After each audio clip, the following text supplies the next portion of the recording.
I'm glad you're here, because today we are tackling something that, well, different doesn't quite cut it. No, it really doesn't. We are looking at a stack of documents that feel like they fell out of a time capsule.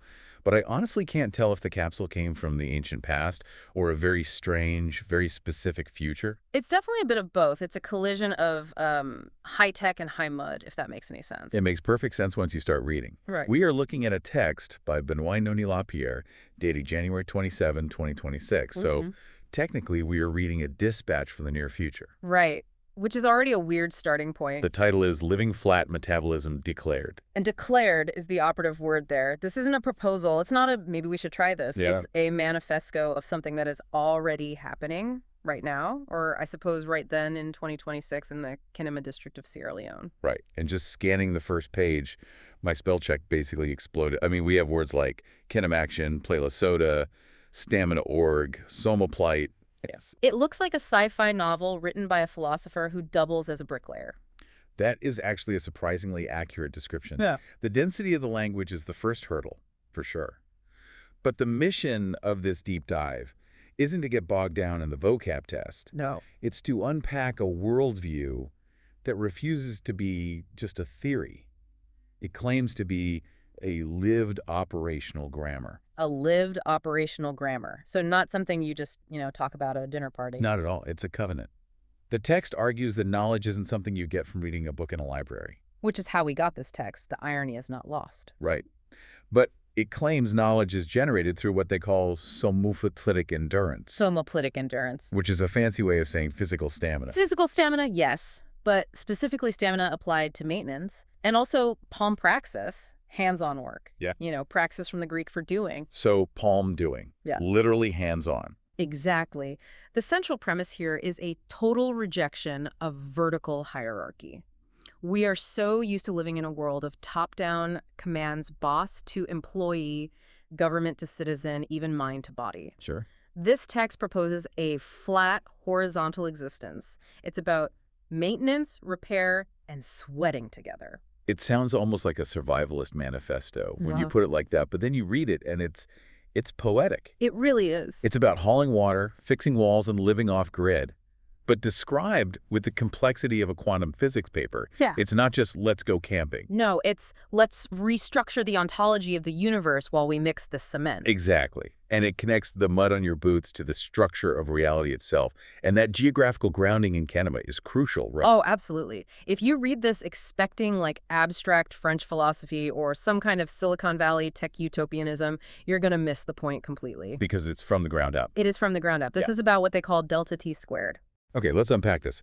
Because the language is a barrier, but once you break through, there's something really, really compelling here. Let's start with the core concept.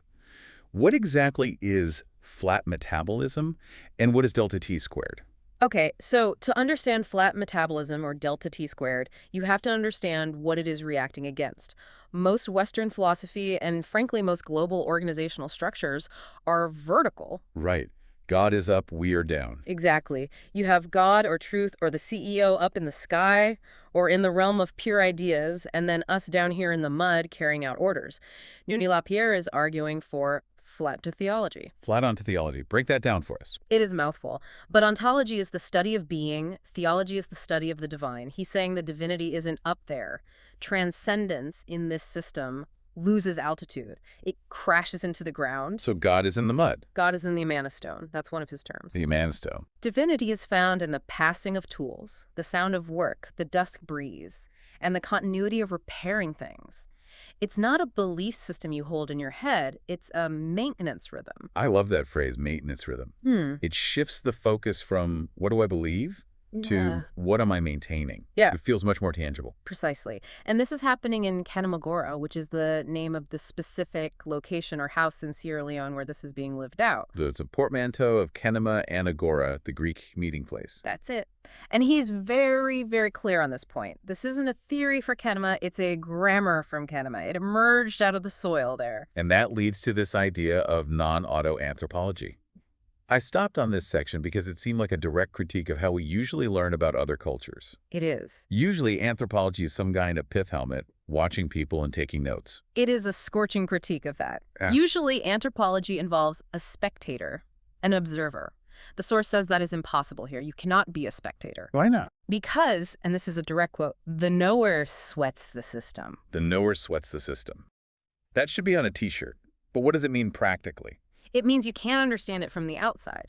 He calls the process soil think. Soil think. Your cognition, your ability to think, is shaped by termite inspection, by pounding cassava, by negotiating who gets to stand in the shade. So the environment itself is programming your thoughts. If you aren't doing those things, you aren't thinking the thoughts. You physically cannot understand the concept if you haven't felt the heat that generated it. So if I'm just sitting here reading about it, I don't actually know it, I'm just looking at the wrapper. You know about it, but you don't possess the epistemology, the way of knowing. He calls the result, the evidence of this knowledge, soma dust. Soma dust. Soma. Soma like body, so body dust. Exactly. It's the residue left on the skin after work, the dirt, the sweat, the grime. That dust is the knowledge. It's a radical materialism. The text says, epistemology becomes soma dust. You wash the knowledge off at the end of the day, only to accumulate it again tomorrow? That is such a vivid image. It really drives home that this isn't about intellectual posturing. It's about physical exhaustion as a mode of understanding. It's almost like the body is the hard drive and the sweat is the data transfer. Yes. And that physical aspect is the perfect segue into the framework he uses to structure this life.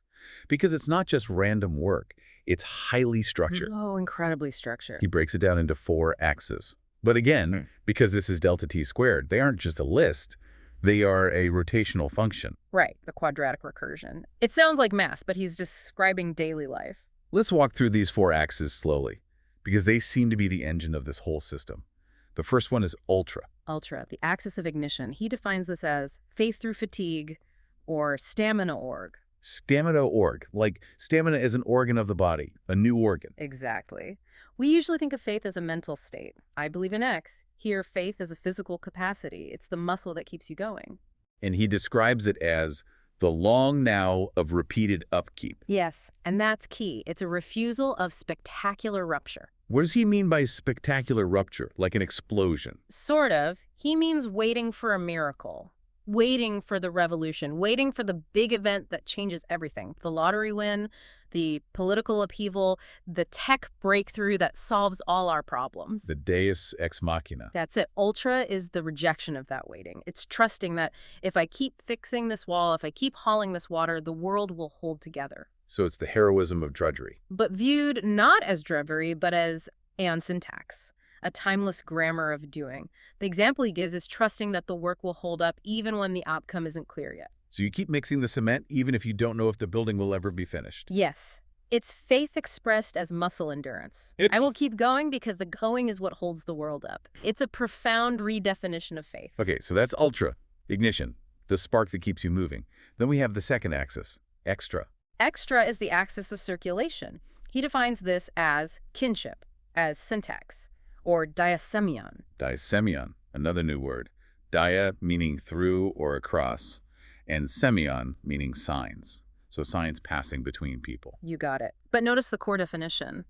Relations without institutions. That's interesting. Usually when we think of organizing a group of people, we think of an institution, a guild, a club, a government, a homeowners association. Right. But in Kenamagora, it's a guild circle. It's defined by the passing of tools hand to hand. It's not about membership cards or bylaws. It's about the flow of work. And the flow of humor. It's defined by jokes, he calls it play la soda, that regulate tension. Extra is the social glue, but it's a horizontal glue. What does that mean, a horizontal glue? It's not a boss telling you what to do. It's the rhythm of the group adjusting itself. It's the nod you give your coworker when you both know what needs to be done without speaking. It's the shared understanding that emerges from doing the same task. Exactly. So if ultra is the individual pushing through fatigue, extra is the group passing the load between them. Okay, that makes sense. And that leads us to the third axis, meta. Right. Now, meta usually means self-referential, like a movie about a movie. Or in tech, it means data about data. But here, it's defined as coherence. Reflection as tuning fork. This is crucial. In this system, meta does not explain things, it tunes them. What's the difference? That seems like a subtle distinction. It's a huge difference. Explanation is intellectual, it's abstract. We are doing this because of X. Tuning is sensory, it's a feeling. This feels off. Ah. He uses the term hapnosis, knowing by pressure and error correction. Hapto from the Greek for touch, so knowledge through touch. Exactly. It's like when you're building something and you don't need a tape measure to know it's crooked. Right. You can feel it. Your body knows. Let's see, so the reflection part isn't you sitting in a chair thinking, it's your body reflecting the state of the work? Yes. The example he gives is the post-task silence. After the work is done, the group sits in silence. That silence isn't empty, it's a recalibration. It tunes the group's meaning. It corrects the errors of the day without a lecture or a debrief meeting. It's a shared recalibration of the mental state. And the physical state. Okay, that brings us to the fourth axis, embodiment. Body as open instrument. This is where the theology really hits the biology. He talks about corpse script. Body writing. Yes.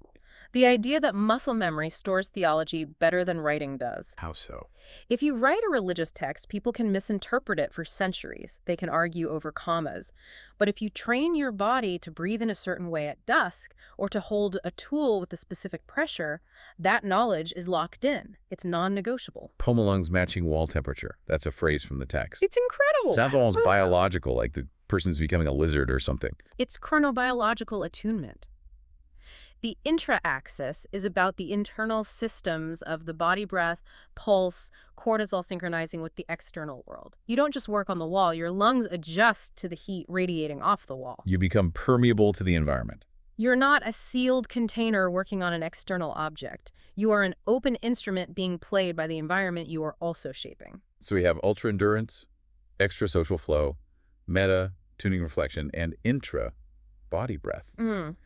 And the source claims these operate as a dual labeling system. Yes. And this is the aha moment for the framework, I think. Mm-hmm. We tend to separate these things. We say, now I am working ultra, now I am talking to my friends extra, now I am thinking meta, now I am breathing intra. They compartmentalize. Completely. Nuni Lapierre says that is a false separation. It's a fundamental error in how we perceive reality. Every act has all four. Exactly. Let's take an example. Imagine you are mixing concrete by hand. Physically, that is intra. The body is engaging, the muscles are contracting, the lungs are matching the rhythm of the shovel, you disrupt the extra axis, you fail the ultra axis. Taking a break isn't laziness, but it breaks down to this. Children enter a praxiome field rather than a curriculum. A praxiome is a web of practices. So they aren't sitting in a classroom learning about A is for apple? No. They are engaging in kin creation metabolism. Development is guided by sleep, feeding, and play, all aligned with nature. They learn by participating in the maintenance rhythm of the community. And the key phrase is, knowledge is shared before it is named. That's it. The child learns the weight of the hammer, the feel of it, before they know the word hammer. The physical experience comes first, the label comes second. That feels very intuitive. It's how humans learn for 99% of our history. Exactly. It's a return to pre-industrial learning, but with a hyper-aware post-industrial vocabulary to describe it. And then we have JOA. Joy is kinetic policy. This blew my mind. Me too. Joy isn't an emotion. It's regulatory velocity. This is one of the most profound insights in the text. We usually think of joy as a byproduct. I did a good job, now I feel joy. Or, I am having fun. Here, joy is infrastructure. It's a necessary part of the machine. Laughter is load balancing. It disperses tension. Yes. If a system gets too rigid, it breaks. If a social group gets too serious, it cracks. Laughter prevents metabolic lockup. It keeps things flowing. Benevolence is velocity. Being kind makes the repair cycles faster. Think about it. If there is friction between us, if I resent you, passing the tool takes a split second longer, communication is muddier, less efficient. The whole system slows down. Right. But if we are benevolent, if we have play soda, the friction disappears. The velocity of repair increases. Kindness is efficiency. That is such a cynical yet beautiful way to frame kindness. It's not just nice, it's fast. It's functional. He calls it effective thermoregulation, controlling the heat of the group. And this ties into civic soteriology. Soteriology is the study of salvation, right? Right. In Christianity, salvation is often about the soul going to heaven after you die.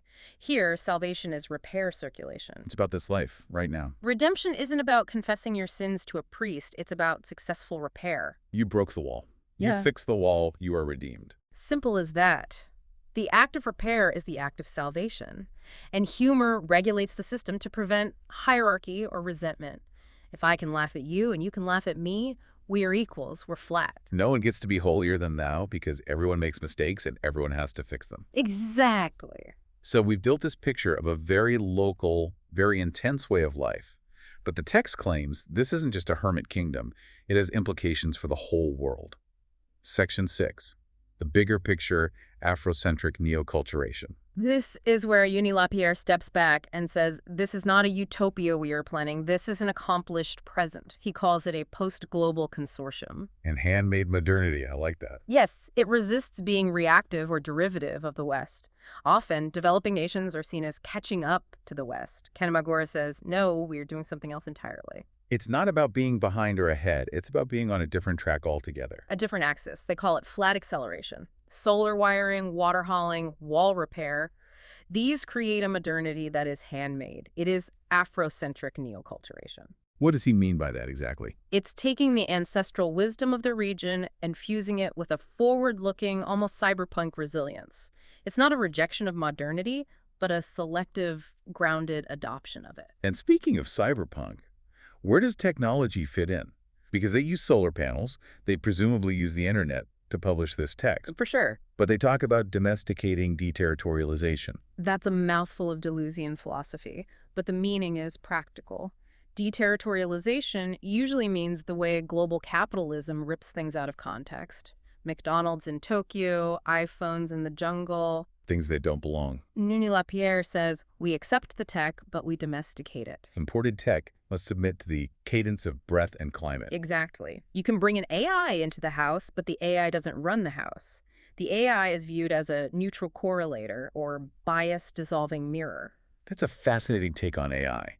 Not as a master, not as a slave, but as a mirror. It assists in pattern balance. It helps align resources. Maybe it tells you, based on rainfall patterns, this part of the roof will need repair in 6 months, but it has no governance capture. It doesn't get to make decisions. Never. Humans do the repair. The AI might tell you the wall is leaning, but you have to feel the lean with your hand to fix it. There's no delegation of judgment, only resonance checking.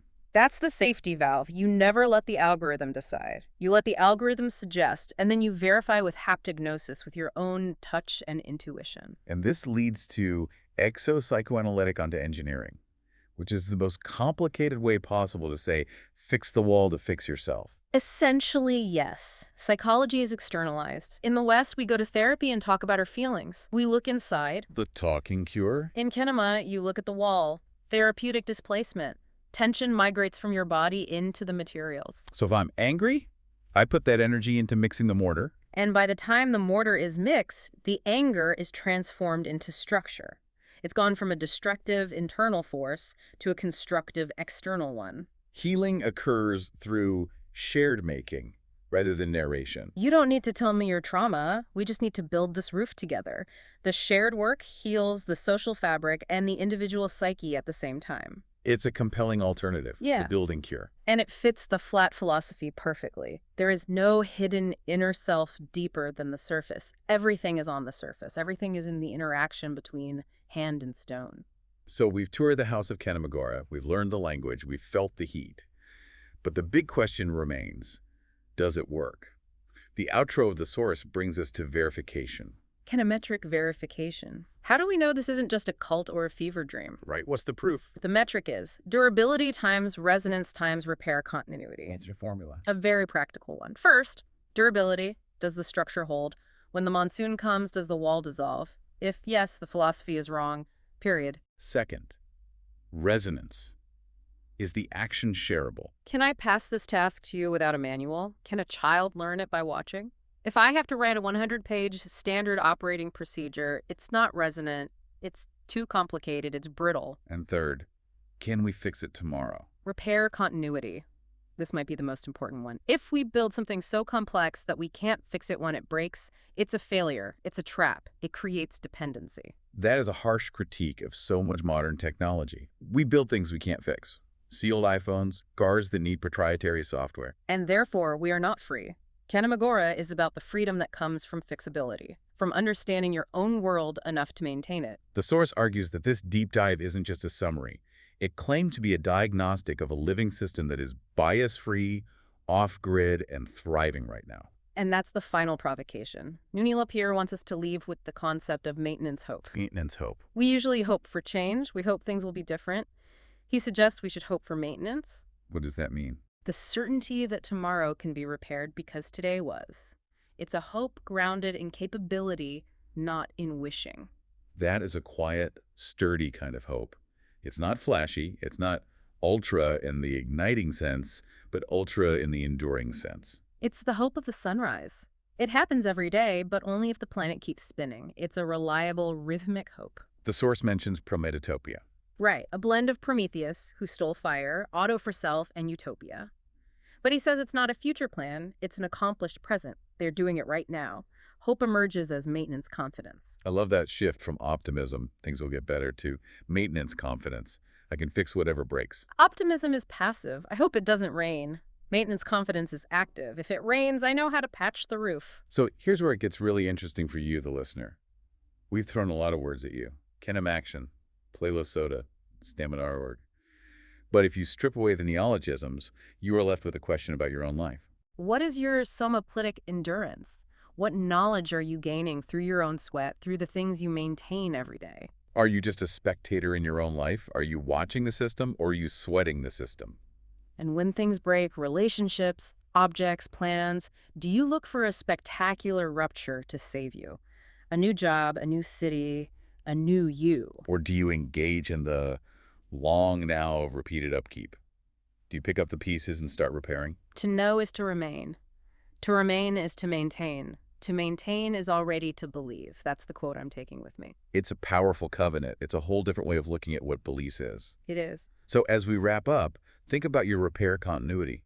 If your life broke down tomorrow, do you have the tools and the friends, the extra, and the stamina, the ultra, to fix it? Or are you waiting for a vertical rescue, for someone or something to come down from on high and save you? Don't wait. Start sweating the system. Start the maintenance rhythm. This has been The Deep Dive. Thanks for listening.